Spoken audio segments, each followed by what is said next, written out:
भगवान के अनेक प्रकार के अवतार हुए, होते हैं, होते रहेंगे।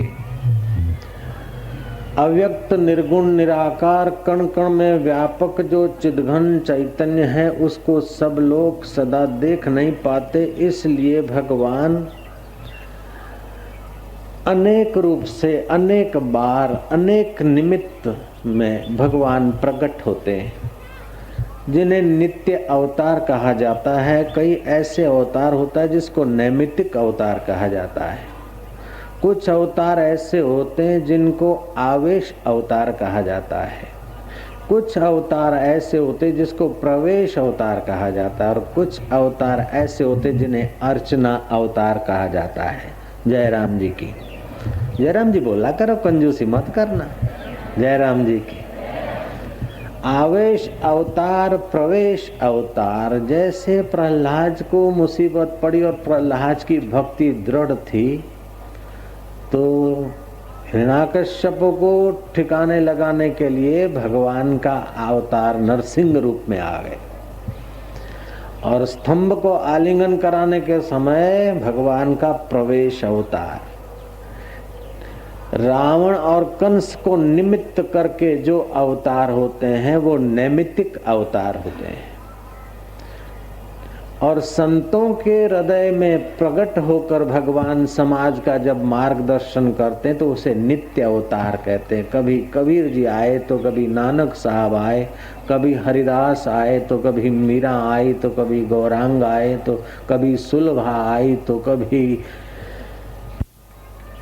ज्ञानेश्वर महाराज आए, तो कभी एकनाथ महाराज आए। भगवान की नित्य लीला को सुचारू रूप से चलाने के लिए जो भगवान की चेतना संत के हृदय में प्रकट होती आई है, उसको हम नित्य अवतार कहते हैं।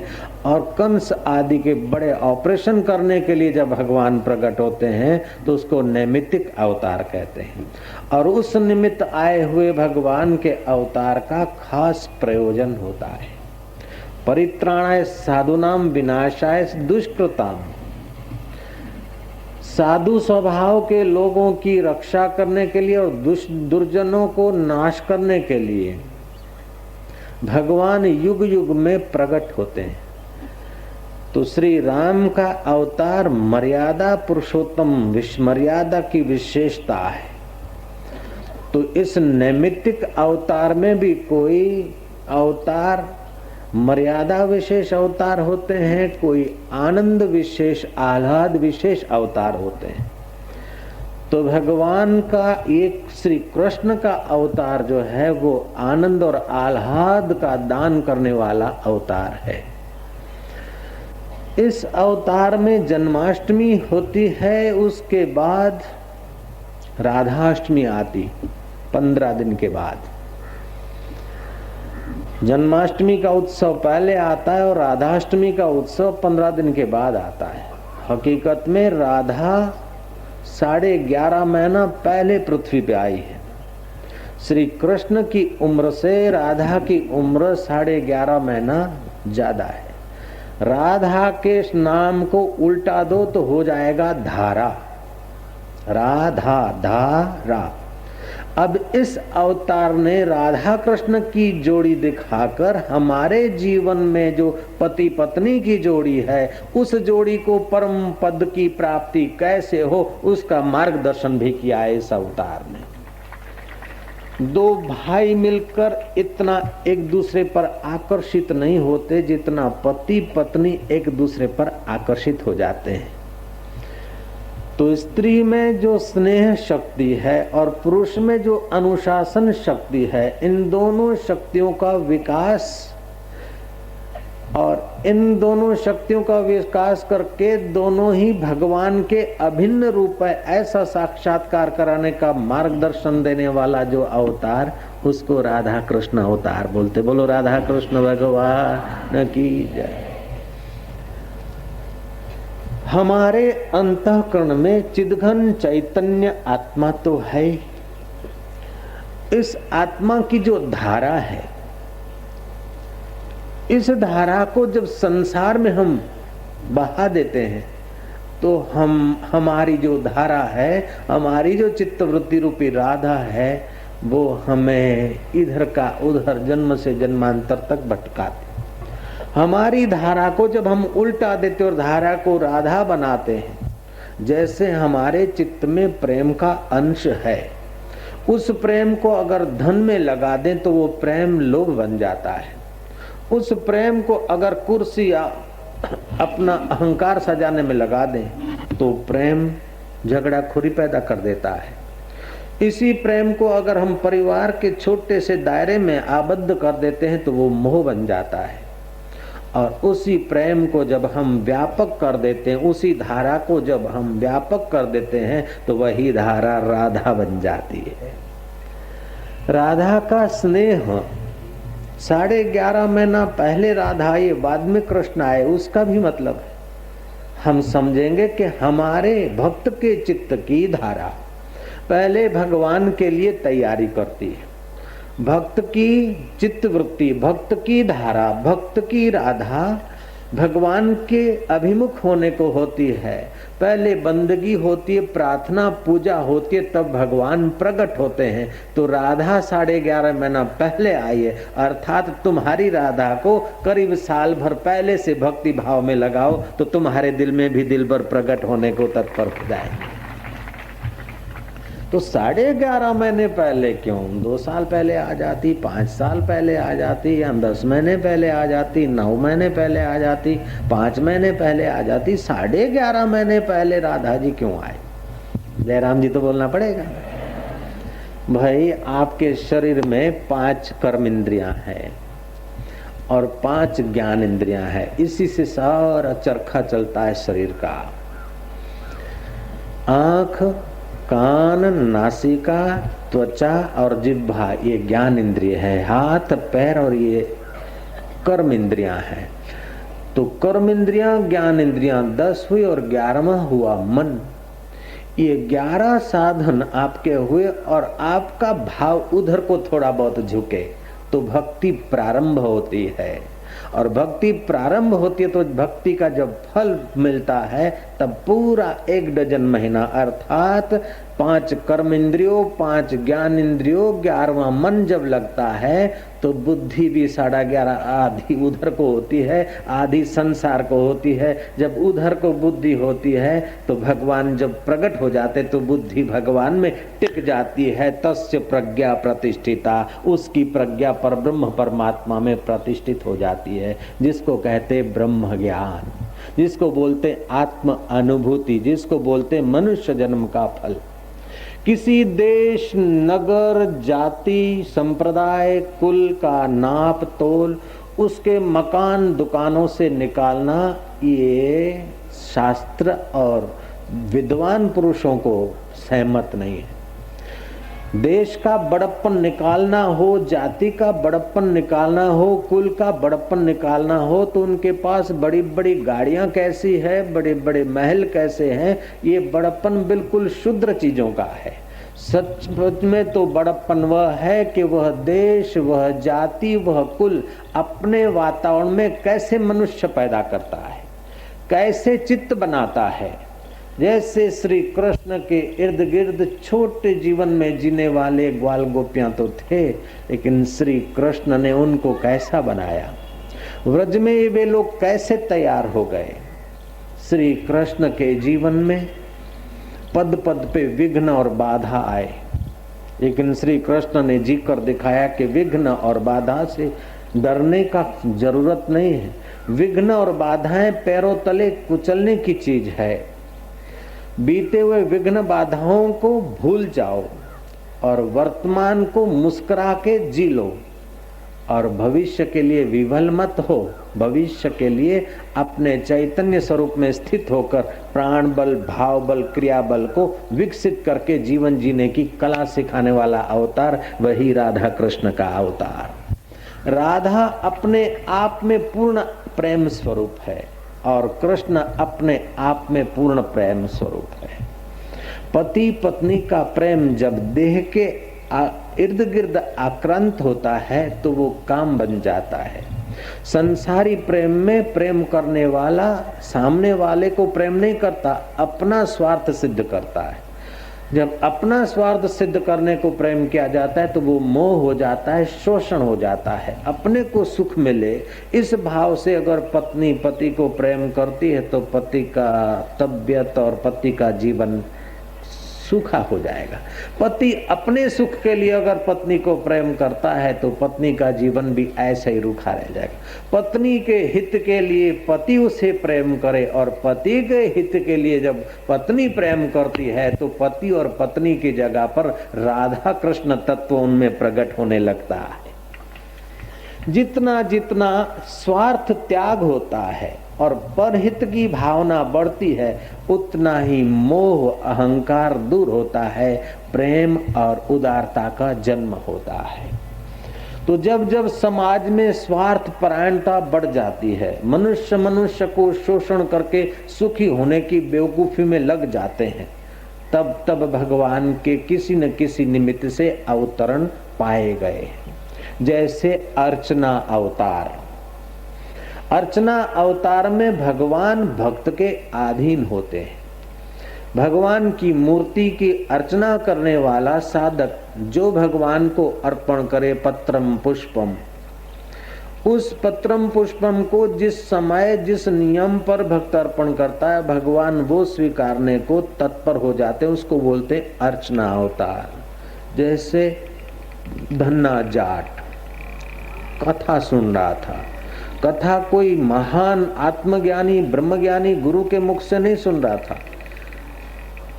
एक ब्राह्मण जो आजीविका के लिए गांव-गांव कथा करके अपना गुजरान चलाता था, उस ब्राह्मण ने कथा, पंडित जी ने कथा करी और कथा में भगवान की सेवा का महात्म बताया।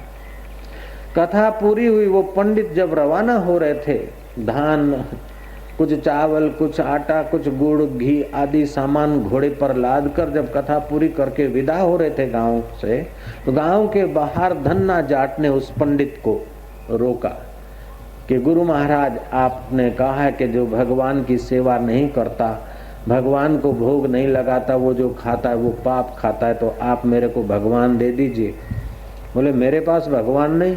बोले नहीं, आपके पास ही भगवान होंगे, आप जब तक मेरे को भगवान नहीं देंगे तब तक मैं आपको जाने नहीं दूंगा। उसने भी नम्र मधुर हठ ले ली धन्ना जाट ने, पंडित जी का घोड़ा रोक दिया। अब पंडित जी को जरा भांग का थोड़ा गोली रखने की आदत थी, तो भांग घोटने के लिए छोटा मोटा एक पत्थर रखा था, सिलबट्टा।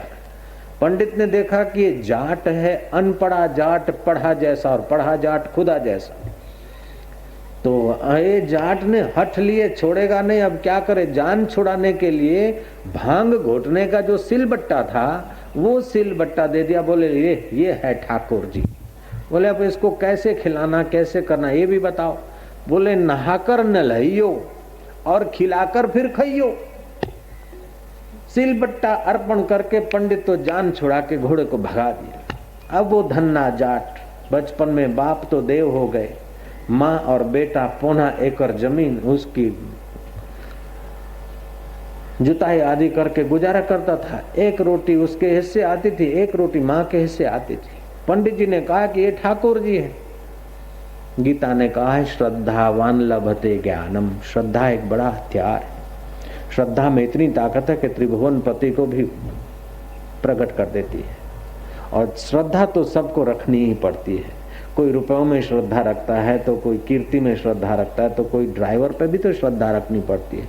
हिमालय जाओ अथवा और किसी जगह जाओ, कई बार बसों के एक्सीडेंट भी होते, पहाड़ों से गिरती है, मसूरी के रास्तों पे से भी गिरती है और अमेरिका के रास्तों से भी बसें गिरती है, फिर भी लोग ड्राइवर पर श्रद्धा रखते हैं।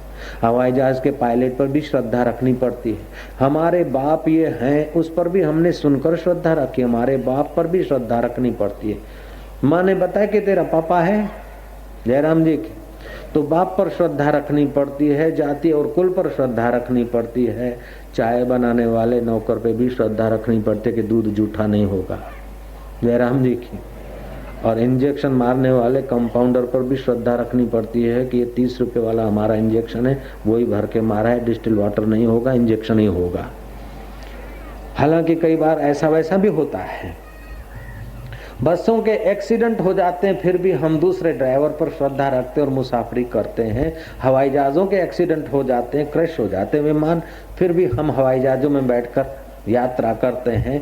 तो जो यहाँ से उठाकर वहां धर दे, ऐसे ड्राइवर और पायलट पर भी तो श्रद्धा रखनी पड़ती है, और उनकी श्रद्धा हमें यहाँ से वहां उठा के रखती है। लेकिन भगवान में जब श्रद्धा रखते, सत्संग में जब श्रद्धा रखते हैं, तो जीवात्मा को जीव भाव से उठाकर पर ब्रह्म परमात्मा तत्व में पहुंचा देती है।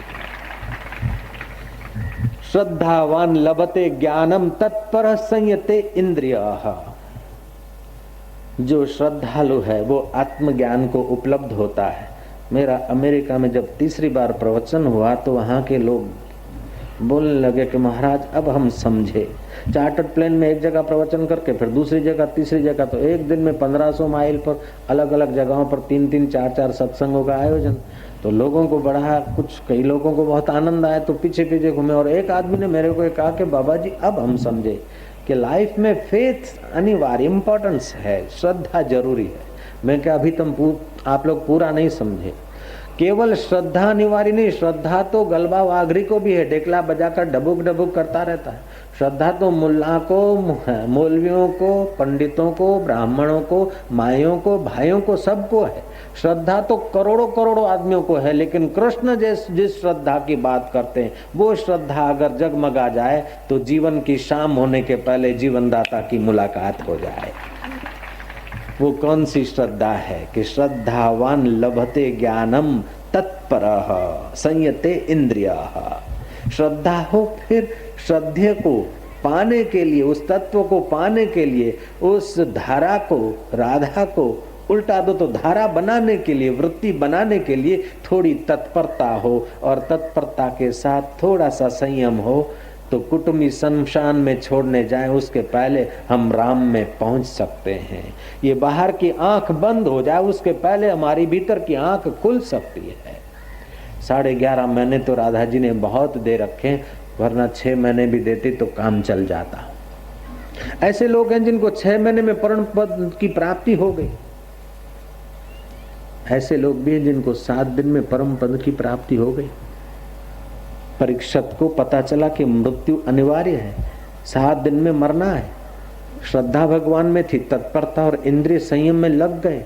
गंगा किनारे आके बैठे कि प्राण निकल जाए उसके पहले मेरी आसक्तियां निकल जाए।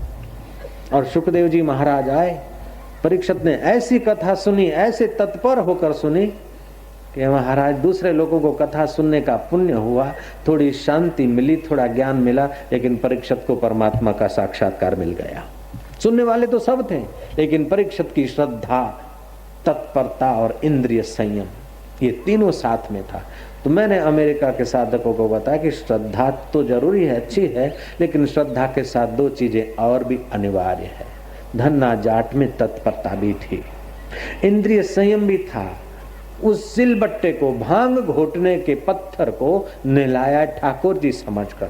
जब भांग घोटने के पत्थर को नहलाकर ठाकुर जी समझकर धन्ना उसकी पूजा से 7 दिन के अंदर परमात्मा को प्रकट कर सकता है, तो साक्षात राधा कृष्ण को निहार निहार कर अपने दिल में वो धारा पैदा करने में तुमको तो बड़ी सरलता होगी, बड़ी आसानी होगी भैया।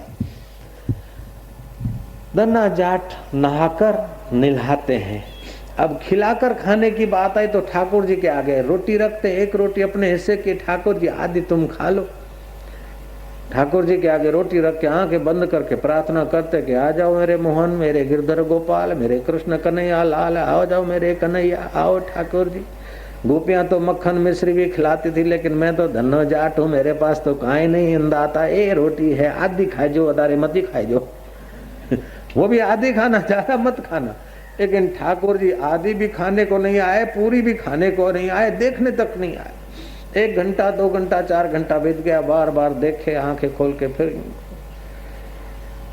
इन गुरुजी ने तो कहा है कि खाकर खिलाकर खाइयो, अभी तो ठाकुर जी आए नहीं। दूसरे दिन फिर दूसरी रोटी, वो बासी रोटी किनारे रख दी, दूसरी अपने हिस्से की ताजी रोटी धर दी, लेकिन वो दूसरे दिन भी ठाकुर जी नहीं आए, तीसरे दिन भी ठाकुर जी नहीं आए, चौथे दिन भी नहीं आए, 5वें दिन भी नहीं आए। अब महाराज धन्ना जाट को भगवान के प्रति थोड़ा जहाँ प्रेम होता है ना, जहाँ मोहब्बत जोर पकड़ती है, वहाँ शरारत का रूप लेती है।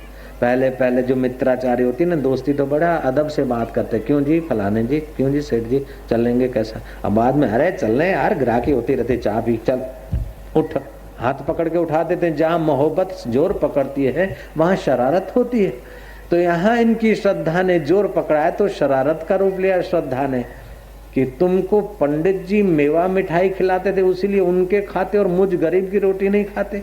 मैंने तो समझा था कि ठाकुर जी का हृदय कोमल होता है, लेकिन तुम्हारा तो शरीर भी पत्थर का और दिल भी पत्थर का है मालूम होता है। लेकिन मैं तो गुरु को वचन दिया हूं कि खिलाकर फिर खाऊंगा, तो जब तक तू नहीं आएगा नहीं खाएगा तब तक तेरा धन्ना भी नहीं खाएगा। बोल आता है कि नहीं आता? नहीं आता है तो ना तो बोल दे। अब धन्ना को पता ही नहीं कि वो सील बट्टा है। तो धन्ना जाट का 5वां दिन पूरा हुआ, ठाकुर जी आए नहीं। 6ठा दिन पूरा हुआ, ठाकुर जी नहीं आए। अब 7वां दिन की सुबह धन्ना जाट आराधना करते करते चिंतन करते करते कहता है कि भगवान अब तुम नहीं आओगे तो फिर मैं भूखा भूखा मर जाऊंगा, और तुम मुझे अगर मारना ही चाहते हो तो ऐसे भूखा क्यों मारते हो? मैं तुम्हारे आगे अपना सिर काट के धर दूं। फिर भी ठाकुर जी प्रकट नहीं हुए। 11 बजे माँ ने रोटी दी, वो अपने छोटे से कमरे में जाकर ठाकुर जी के आगे धरता। देखा कि ठाकुर जी नहीं आते हो। जाट आ गया अपनी जटेती पर। आप लोग ऐसा मत करना, मैं तो कथा सुना रहा। निकाला एक छुरा, बोले अब अगर तुम नहीं आते हो, मेरे को मारना ही चाहते हो तो लो, मैं ये सिर तुम्हारे चरणों में धर देता हूँ, लेकिन रोटी तो तुमको खिलाकर छोड़ूंगा। यूं सच्चे हृदय से तत्परता की तो उस पत्थर में से प्रकाश प्रकट हुआ और धन्ना का हाथ पकड़ लिया कि धन्ना ठहर ठहर, मैं खा रहा हूँ, मुझे देरी हो गई। ठाकुर जी ने रोटी खाना शुरू कर दिया। महाराज ठाकुर जी का हाथ पकड़ के धन्ना कहता कि रुको, मैं 7 दिन का भूखा हूँ, सब तुम मत खाओ, मेरे लिए भी दर्द है। जहाँ प्रेम होता है ना, वहाँ फिर नेम नहीं होता। हम कई घंटियां बजाते और कई काला वाला करते और ठाकुर जी को धर के फिर ले जाते था। लेकिन धन्ना जैसा जब प्रेम जोर मारता है तो फिर भांग घोटने के सिलबट्टे से भी परमात्मा प्रकट हो सकता है। उस परमात्मा के प्रागट्य को बोलते हैं अर्चना अवतार। तो एक होता है नित्य अवतार, दूसरा होता है नैमित्तिक अवतार, तीसरा होता है आवेश अवतार, चौथा होता है प्रवेश अवतार। जैसे भगवान स्तंभ में प्रविष्ट हो गए, प्रहलाद को पिता ने सताया, भगवान प्रकट हो गए। मीरा को जहर दिया गया और भगवान की कृपा वहां प्रकट हो गई। मीरा के ऊपर भूखा शेर छोड़ दिया गया और भगवान ने भूखा शेर के चित्त में ऐसा विचार प्रकट किया तो पाला हुआ कुत्ता की नाई मीरा के पैर सूंघने लग गया। तो इस प्रकार के भगवान के जो अवतार हैं वो हमारे जीवन में भक्ति का प्रकाश और शुद्ध प्रेम का प्रकाश प्रकट करने में काम आते। तो 5वां होता है अंतर्यामी अवतार। जब हम पूजा अर्चना सेवा स्मरण करते हैं तो आचमन आदि लेकर जब हम ध्यान करते हैं सुबह के समय रात के समय, तो हमारे चित्त में कोई प्रश्न है या कोई प्रॉब्लम है तो अंतर्यामी परमात्मा हमें प्रेरणा करता है।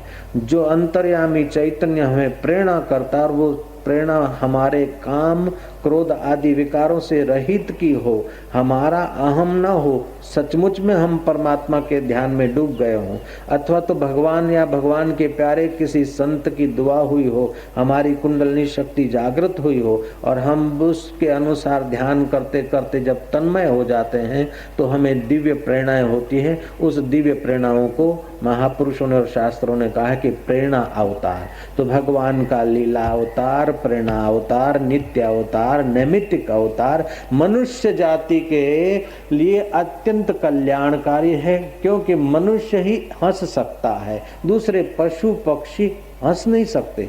मनुष्य हंस सकता है, उसका मतलब है कि मनुष्य भगवान के आनंद स्वरूप को प्रकट कर सकता है। तो भगवान का आनंद स्वरूप जो अपने चित्त में है, भगवान का स्वभाव है सत्य चित्त और आनंद। भगवान की सत्यता तो हर चीज में दिखती है। तुम राई के दाने को, मिट्टी के दाने को, रेती के कण को आप घोल के एकदम माइक्रो कर दो, लाखवां हिस्सा बना दो उसको बारीक, फिर भी उसका नाश नहीं होता, वो कहीं न कहीं उसका अस्तित्व होता है।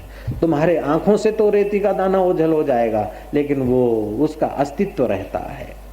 तो भगवान की सत्यता तो वस्तु मात्र में दिखती है बुद्धि पूर्वक। भगवान की चेतनता तो पशु पक्षी मनुष्यों में दिखती है। भगवान का आनंद स्वभाव मनुष्य जब हृदय शुद्ध करके भक्ति भाव ज्ञान के द्वारा हृदय शुद्ध करके अंदर गोता मारता है तो भगवान के आनंद स्वरूप का साक्षात्कार होता है। भगवान के आनंद स्वरूप की झलकें आना ये सत्संग का प्रसाद है और भगवान के आनंद स्वरूप में टिक जाना ये सत्पुरुष और साधना के प्रसाद से जीव की पूर्णता का उसको साक्षात्कार होता है। इसलिए नानक जी कहते हैं कि संगी साथी चल गए सारे, कोई न निभियो साथ, कह नानक यह विपत में टेक एक रघुनाथ। जो संसार के संगी थे, जो साथी थे, चाहे रुपए साथी बनाओ, चाहे गाड़ियों को संगी साथी बनाओ, मित्रों को बनाओ, बहुत चीजों को बनाओ, ये सब एक दूसरे को छोड़कर चले जाते हैं। संगी साथी छड़ गए सारे, कोई न निभियो साथ, कह नानक इह विपत में टेक एक रघुनाथ। जीव को जब संसार छोड़कर जाना पड़ता है तो वो जो विपत है उस विपत में टेक एक रघुनाथ की।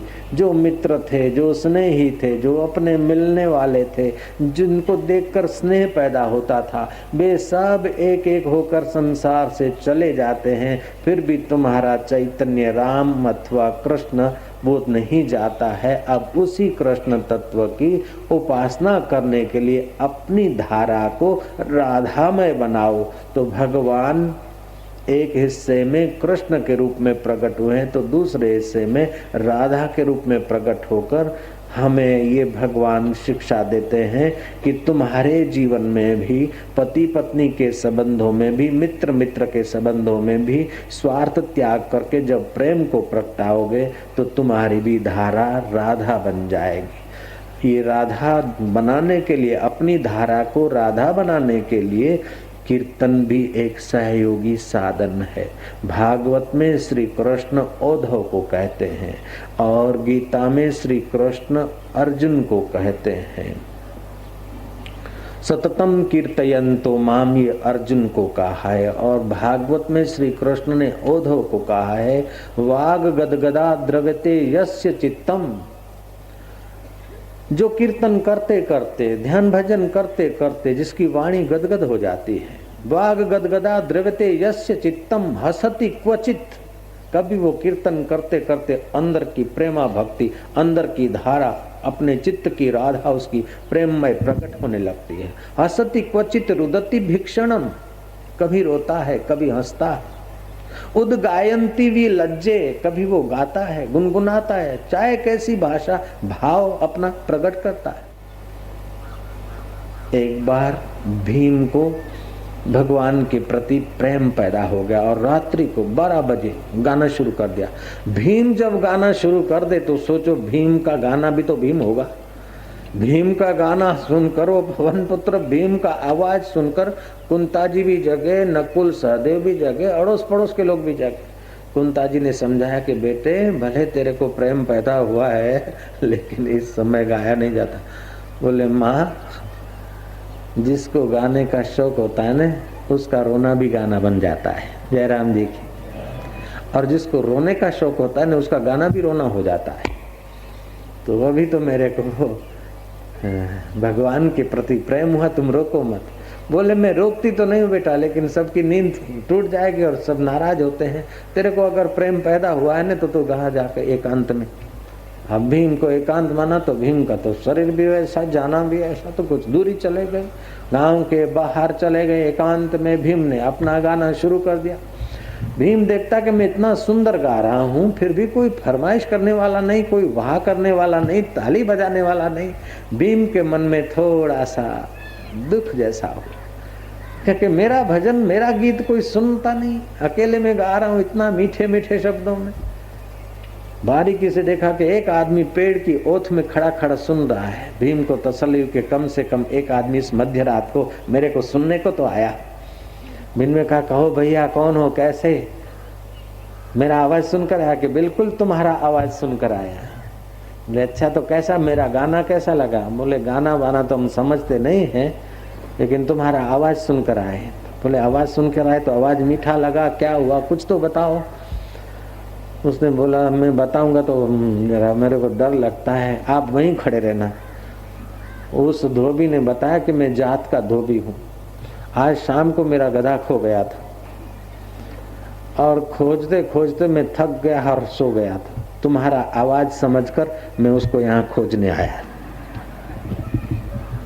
भीम को बड़ी ग्लानि हुई, अरे मेरे को कोई सुनने वाला नहीं, घर में गाया तो माँ ने भगा दिया और जंगल में आया तो कोई सुनने वाला नहीं, और सुनने वाला कोई मिला तो मेरे को वैशा की नंदन में गिन डाला।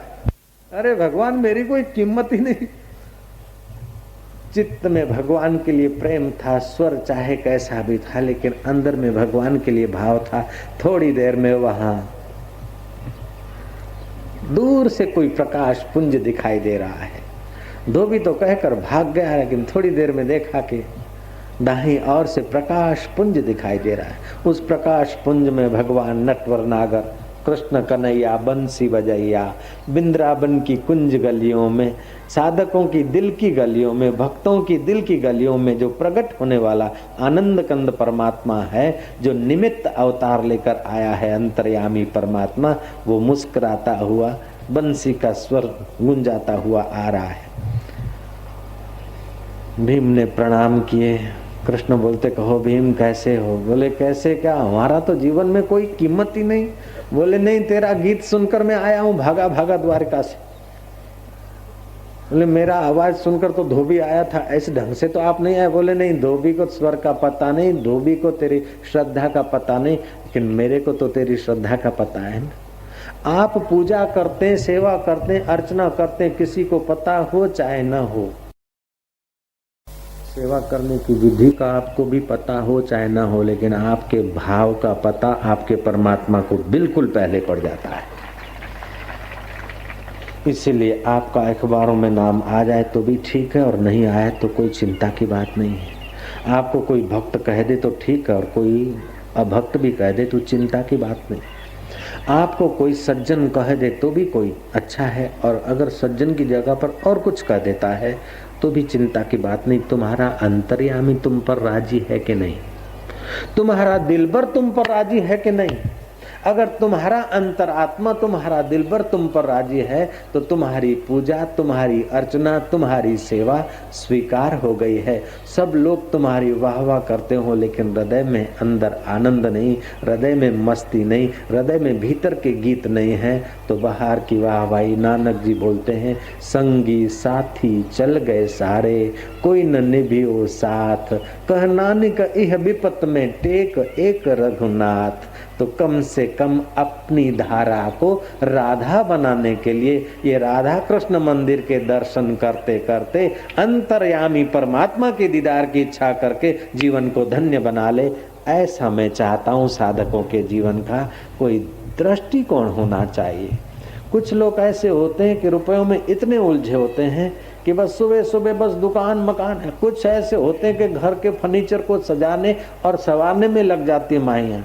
फर्नीचर सजाओ सवारो ठीक है, लेकिन जो फर्नीचर छोड़कर मरना है उस फर्नीचर में ऐसा समय न लगाना कि जो दिल को सजाने का समय उसमें चला जाए।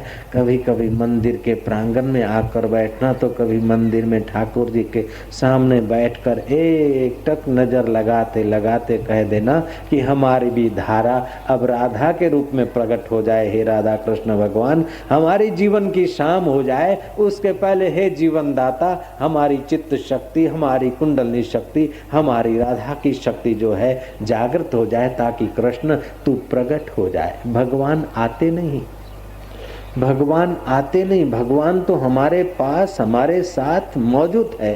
केवल जो हमारे अविद्या की परतें हैं, राधा की कृपा से वो अविद्या की परतें दूर होती हैं। जब प्रेम प्रकट होता है तो वासनाएं दूर होती है, जब स्वार्थ होता है तो वासनाएं बढ़ती है, और प्रेम होता है तो वासनाओं की परतें हटती है। जब वासनाओं की परतें हटती है तो कृष्ण चंद आनंद कंद सच्चिदानंद आनंद के रूप में प्रकट होता है। चैतन्य महाप्रभु कीर्तन करते थे, और कीर्तन करते करते ऐसे तन्मय हो जाते कि उनको बाहर के जगत का भान नहीं रहता।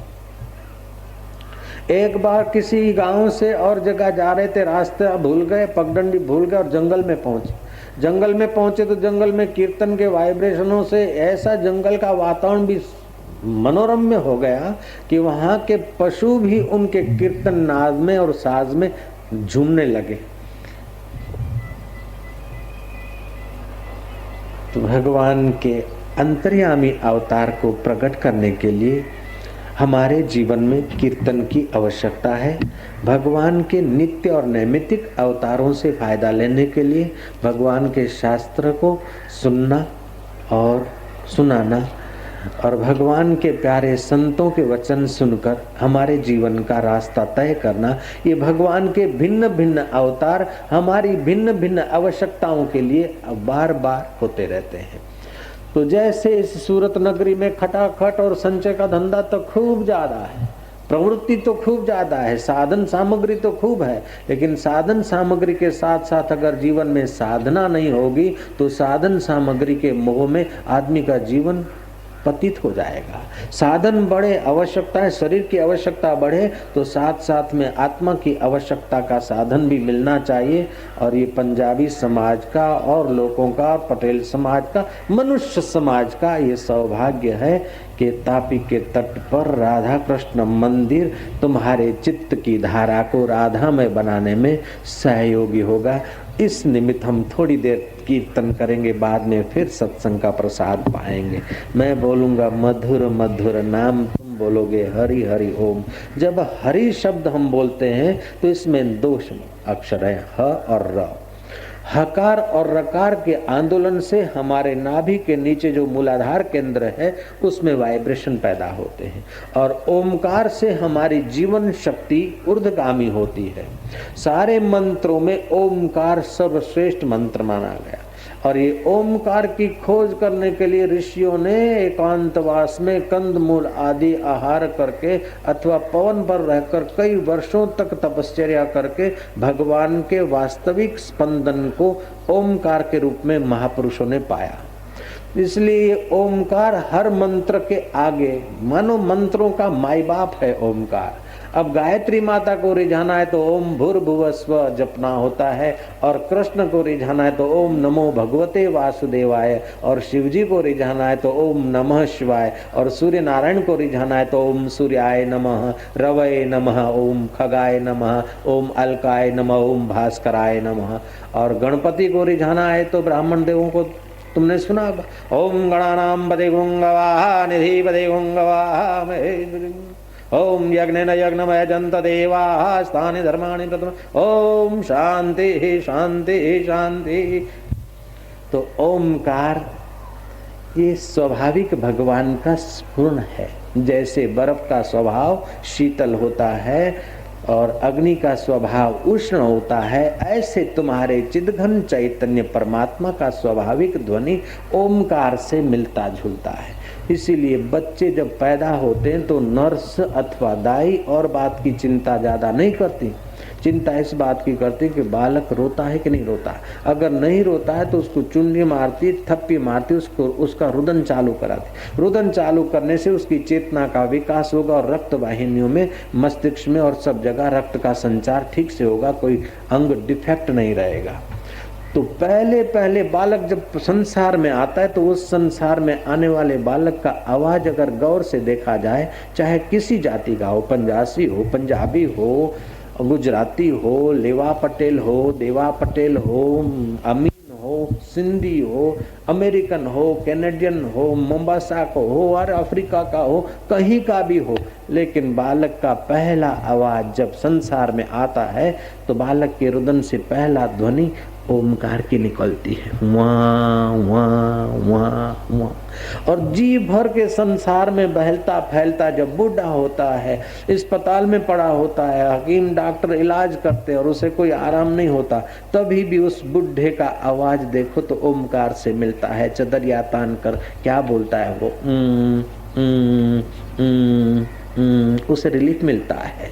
ओमकार उसका अपना आत्म का चेतना का थोड़ा बहुत एहसास होता है उसको। केवल मनुष्य नहीं, पशुओं के द्वारा भी जब आवाज ध्वनि होती है ना तो उस चैतन्य रब की होती है, राम की होती है, उस ओमकार की होती है। तुमने देखा होगा कुत्ते के छोटे छोटे पिल्लर होते हैं ना, जब सर्दी से ठुठरते हैं, अथवा माँ कहीं चली गई और टेंशन में होते हैं, तो कुत्ते भी जब बोलते हैं तो चेतना का आवाज वही होता है, ऐसा आवाज आता है उनका। और माँ भी अगर बच्चों को देखती और नहीं मिलते तो बच्चों को नहीं पाकर माँ भी जब टेंशन में होती है तो उसको भी ध्वनि तो वही मिलता है, चैतन्य। तो नानक जी ने कहा, एक नूरते सब जग उपजे, कौन भले कौन मंदे।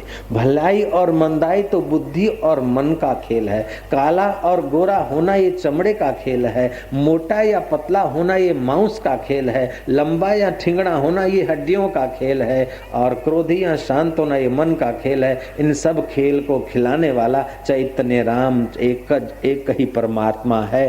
सिख धर्म का पहला ग्रंथ है जप जी, और जप जी का पहला वचन है एक ओंकार, वह एक परमात्मा है ओमकार। सतनाम वही सत्य है, कर्ता पुरुष उसी से सारी सृष्टि का कार्य हो रहा है। निर्भव निर्वैर, वो निर्भय है, उसको किसी का भय नहीं, प्रलय का भी भय नहीं। उत्पत्ति स्थिति प्रलय कई बार होते रहे, लेकिन उस परमात्मा का कुछ भी नहीं बिगड़ता।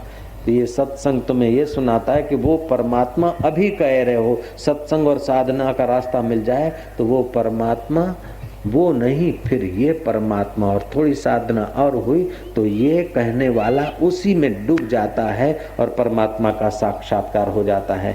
तो मंदिर, मस्जिद और शिवालय ये सारे के सारे तुम्हारे अंतर्यामी अवतार को प्रकट करने में सहायभूत होते हैं और सत्संग मार्गदर्शन देता है। इसलिए तुलसीदास जी कहते हैं, एक घड़ी आधी घड़ी आधी मैं पुण्य आध, तुलसी संगत साधकी हरे कोटि अपराध, सियावर रामचंद्र की।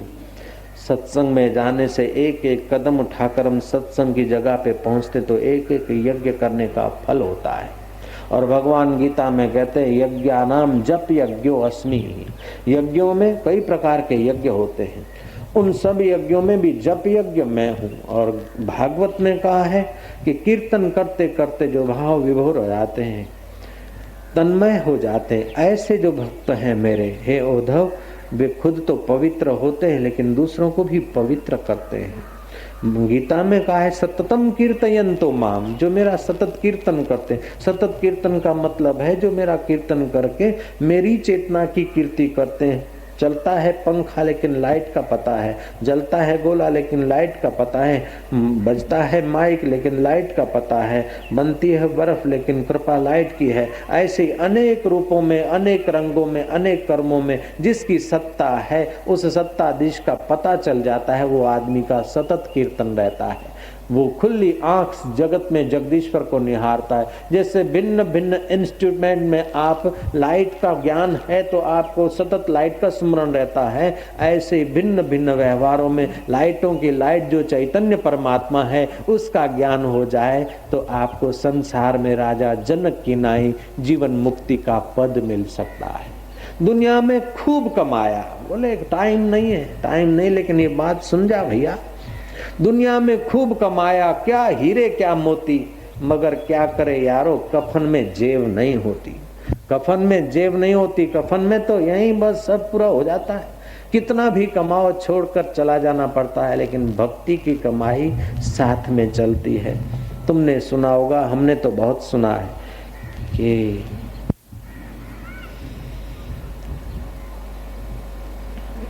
अष्टावक्र महाराज ब्रह्म ज्ञान सुना था, अगले जन्म में थोड़ी सी कचाई रह गई तो माता के गर्भ में आना पड़ा, और 8वें महीने के थे तो अंदर से ही माता के गर्भ से ही ब्रह्म ज्ञान की बात करने लगे थे। अगले जन्म के योगी थे, ध्रुव अगले जन्म के भक्त थे, प्रहलाद अगले जन्म के भक्त थे, एकनाथ जी महाराज ने अगले जन्म की साधना की। तो अगले जन्म के भक्त, अगले जन्म के योगी, अगले जन्म के संत हमने सुने हैं, आपने भी सुने, लेकिन अगले जन्म का डॉक्टर कभी तुमने सुना है? जयराम जी की, ये अगले जन्म का इंजीनियर है, और ये अगले जन्म में चाहे इंजीनियर रहा हो, डॉक्टर रहा हो, लेकिन ABCD फिर से यहाँ पढ़ना पड़ेगा। लेकिन भक्ति अगले जन्म में जो की है वो जहाँ छोड़िए वहाँ से शुरू हो जाती है, और अगले जन्म में जो संसार का कितना कुछ याद रखा है और पाया है वो मृत्यु का झटका लगता है, छूट जाता है, फिर नए जन्म में नई मजदूरी करनी पड़ती है। इसीलिए नानक जी की बात फिर से हम दोहराते हैं कि संगी साथी चल गए सारे, कोई न निभियो साथ, कह नानक इह विपत में, टेक एक रघुनाथ। भक्ति के संस्कार हम पर पड़ते हैं और बाहर के जगत के संस्कार हमारे शरीर पर और बुद्धि पर पड़ते हैं। तो शरीर तो बदल जाता है, हमारे साधन तो बदल जाते हैं, लेकिन हम वही के वही रहते हैं। तो हमारा सच्चा साथी अथवा सच्चा धन तो भक्ति और सत्कर्म है, जो मरने के बाद भी हमारा सहयोग करना नहीं छोड़ते। इसलिए थोड़ी देर हम कीर्तन करेंगे, बाद में फिर भगवान के स्वरूप का थोड़ा प्रसाद पाएंगे। कीर्तन करने में 3 बातों का ख्याल रखना पड़ता है। एक तो कीर्तन करते समय अड़ोसी पड़ोसी क्या कहेंगे,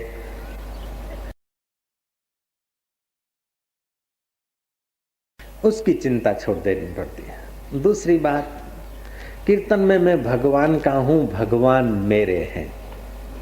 और तीसरी बात, प्रेम से कीर्तन करे। अरे डिस्को वाले झूम झूम के करते हैं, और डिस्को करने से सेक्सुअल केंद्र उत्तेजित होता है, जीवन शक्ति और प्राण शक्ति का ह्रास होता है। डॉक्टर डायमंड ने रिसर्च किया। और भारतीय पद्धति से कीर्तन करने से जीवन शक्ति ऊर्ध्वगामी होती है और हृदय केंद्र में मन और प्राण आते हैं। तो नारद भक्ति सूत्र ने कहा कि तत्कीर्तनात्, और शास्त्र कहते कलो तो कीर्तनात्, कलयुग में केवल नाम आधारा, जपत नर उतरत सिंधु पारा। और कीर्तन करते करते जब वातावरण अनुकूल होता और सामने वाले कोई संत उच्च कोटि के महापुरुष होते, चैतन्य महाप्रभु जैसे, गौरांग जैसे अथवा मीरा जैसे, तो उनकी संप्रेक्षण शक्ति भी मिलती है। और कीर्तन करते करते हम जब तन्मय होते हैं तो उनकी निगाहों के द्वारा, वाणी के द्वारा, संकल्प के द्वारा जो संप्रेक्षण शक्ति बढ़ती है वो हमारी सुषुप्त जीवन शक्ति को जगा देती है, कुंडलनी शक्ति को जगा देती है। तो आज तक हम साधन भजन करते थे, बाद में साधन भजन होने लगता है। जब करते हैं तो परिश्रम है, और कभी करते कभी नहीं करते। जब संप्रेक्षण शक्ति का, संतों का कृपा का प्रसाद मिल जाता है, पच जाता है, तो फिर साधन भजन होने लगता है। तो जिनकी नूरानी निगाहें हैं, उन फकीरों के, उन संतों के चरणों में बैठकर हम जब कीर्तन या ध्यान करते हैं तो हमारा चित्त पवित्र होने के साथ साथ हमारा चित्त रिचार्ज भी हो जाता है। और हमारा चित्त जब रिचार्ज हो जाता है तो फिर हम अपने घर में अकेले में कमरे में जब पूजा पाठ करते हैं तो कभी कभी हमारे शरीर में अष्ट सात्विक भाव में से कोई न कोई भाव प्रकट होने लगता है। कभी आंसुओं की धारा चलने लगती है, कभी वाणी में गदगदता आ जाती है, तो कभी शरीर रोमांचित हो जाता है, तो कभी कंपन होने लगता है, तो कभी नाभि से नीचे को कोई शक्ति ऊपर को उठ रही, तो कभी पीठ की हड्डी से जो सुषुम्ना का द्वार जाता है वो हमारी जीवन शक्ति और प्राण शक्ति को ऊपर उठने का हम एहसास करते हैं। तो इस प्रकार के अष्ट सात्विक भाव में से कई भाव साधक के जीवन में अनुभूतियां होती है। कभी प्रकाश का दर्शन होने लगेगा, तो कभी इष्ट देव मुस्कुरा रहे हैं, तो कभी कभी ऐसा लगेगा कि तुम आकाश में उड़े जा रहे हो दूर से दूर, और तुम नीचे गिरने का भय आया और एकाएक आंख खुल गई तो पता चला कि अरे मैं तो ध्यान में बैठा था। कभी ऐसा लगेगा कि तुम गहरे में एकदम डीप में चले जा रहे हो, भोरे में कोई विशाल नीचे गिरे खड्डे में गिरे जा रहे हो। वास्तविक में तुम तो वही होते हो, लेकिन अगले जन्म का कोई संस्कार है जो नीचे योनियों में गए थे या कोई ऊंची उड़ान की थी, उन संस्कारों की जो टेप खाली होनी है, अभी नई टेप भरनी है, इसलिए नए नए अनुभव होते हैं। तो सत्संग के द्वारा हमें संप्रेक्षण शक्ति तो प्राप्त होती है, सत्संग के द्वारा हमें ज्ञान प्राप्त होता है, सत्संग के द्वारा हमें पुण्य प्राप्त होता है, सत्संग के द्वारा सत्य स्वरूप ईश्वर की भक्ति प्राप्त होती है, और सत्संग के द्वारा दुनिया में ऐसी कोई चीज नहीं है जो सत्संग की बराबरी कर सके। इसलिए तुलसीदास जी ने फिर से कहा, तात स्वर्ग अपवर्ग सुख धरिए तुलाइक संग, तुली न पहुँचे सकल मिले जो सुख लव सत्संग। स्वर्ग में जाने से पुण्य क्षीण हो जाते हैं, स्वर्ग का सुख भोगा पुण्य क्षीण हो गया और आदमी नीचे गिरता है, लेकिन सत्संग का सुख भोगने से पाप क्षीण होते हैं और आदमी ऊपर उठता है। स्वर्ग के सुख से अमृत मिलता है, लेकिन पुण्य हमारे खर्च होते हैं, और सत्संग के सुख से आत्मा का अमृत मिलता है और पाप हमारे नाश होते हैं। स्वर्ग की अप्सराएं मिलती है और हमारा पुण्य नष्ट करती है, और सत्संग में हमें आत्मदृष्टि मिलती है, हमारे पाप नाश होकर हमें परमात्मा की प्राप्ति होती है। सुखदेव जी महाराज जब परीक्षित को कथा सुनाने के लिए पधारे थे, तो परीक्षित ने सोने के सिंहासन पर सुखदेव जी महाराज को आसीन करके अर्घ्यपात से उनका पूजन किया। और महाराज जी 7 वर्ष में जिसको मृत्यु आने वाली, 7 दिन में जिसकी मृत्यु होने वाली हो, उसके लिए कौन सा उपाय है मुक्त होने का। सुखदेव जी ने कहा कि 7 दिन बहुत है, संसार की आसक्ति मिटाकर अगर तुम तत्पर हो जाओ तो 7 दिन में मृत्यु आए उसके पहले तुम अपने कृष्ण तत्व का साक्षात्कार कर सकते हो। सुखदेव जी महाराज के चरणों में परीक्षित कथा सुनने को जब बैठे हैं तो आकाश मार्ग से देवता लोग आए हैं, और देवताओं ने प्रार्थना की है सुखदेव जी को कि तुम्हारा जो शिष्य परीक्षित है उसको हम स्वर्ग का अमृत पिला दें और उसके बदले में तुम हमें ब्रह्म ज्ञान का अमृत पिलाओ। सुखदेव जी ने कहा स्वर्ग का अमृत पिलाने से आदमी थोड़ा समय जी सकता है लंबा, स्वर्ग का अमृत तो पुण्य नाश करता है और अंत में आदमी का पतन होता है, और सत्संग का अमृत पाप नाश करके अंतिम में जीवात्मा को परमात्मा की मुलाकात होती है। देवता लोग तुम कांच का टुकड़ा देकर कोहिनूर लेना चाहते हो, ये अदला बदली सत्संग में नहीं होती, ये बेचने की चीज नहीं है, ये तो बांटने का प्रसाद है।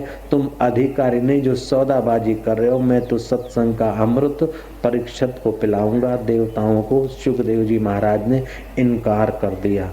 तो सत्संग का अमृत स्वर्ग के अमृत से भी ऊंचा है।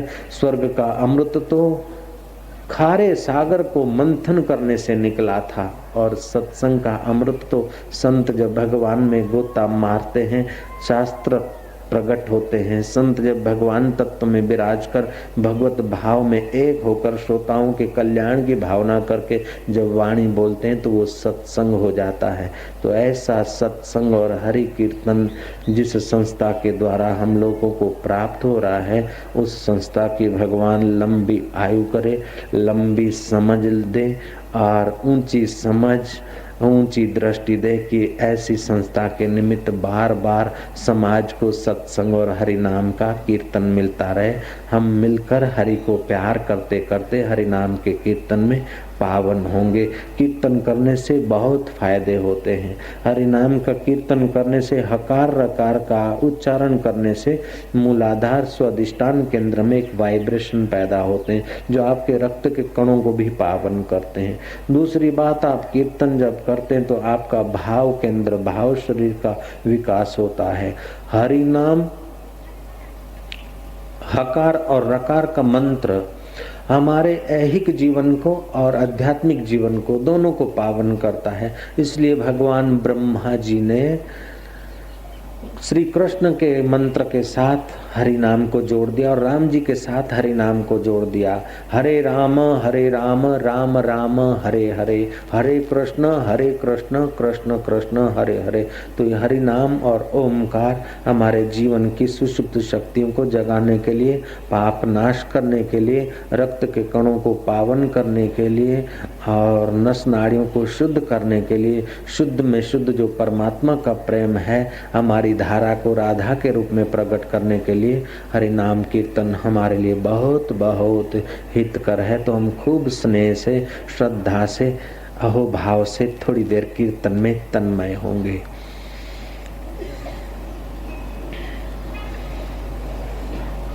सच्चे हृदय से उसको प्यार करो कि भगवान हम तुम्हारे हैं। तुम्हारा कीर्तन करते करते हमारी जीवन नौका, हमारी धारा हे कृष्ण राधामय हो जाए। हम तुम्हें प्यार करने लगे, तुम्हें स्नेह करते करते हम अपना देह भाव भूल जाएं, तुम्हारा कीर्तन करते करते हम अपना अहंकार भुला दें। हे जीवन दाता, हे परमेश्वर, मेरे हृदय में बसे हुए हृदयेश्वर, तू हमें तेरी भक्ति का दान दे देना। हमारी धारा को राधा बना दे प्रभु।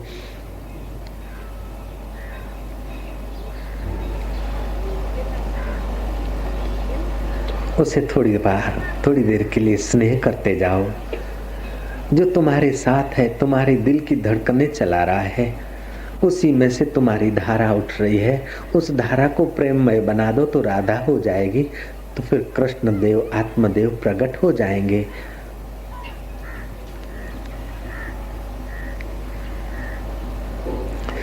તમારા અંતર્યામી આત્મદેવને તમે થોડોક વહાલ કરો અને વહાલમય વૃત્તિ, એ વૃત્તિ જે ધારા છે એને રાધા બનાવી દો। चाहे जिस भगवान को मानते हो, जिस इष्ट को, गुरु को मानते हो,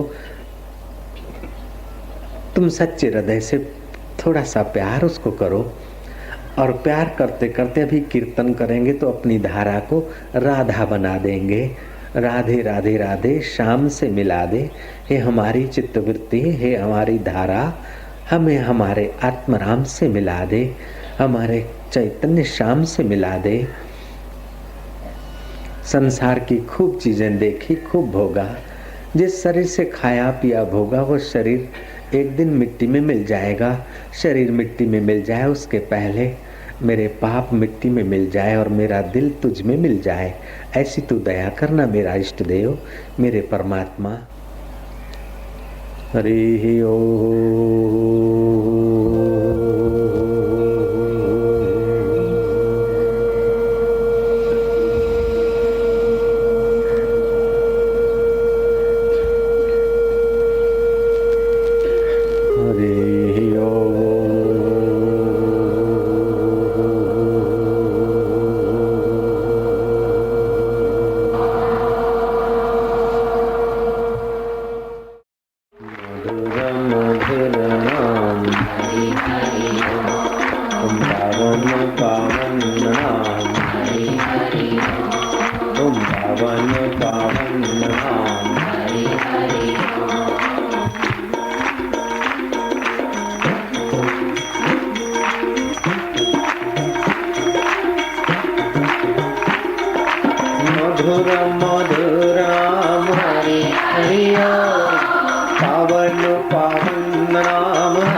का सहारा नाम हरि हरि हो।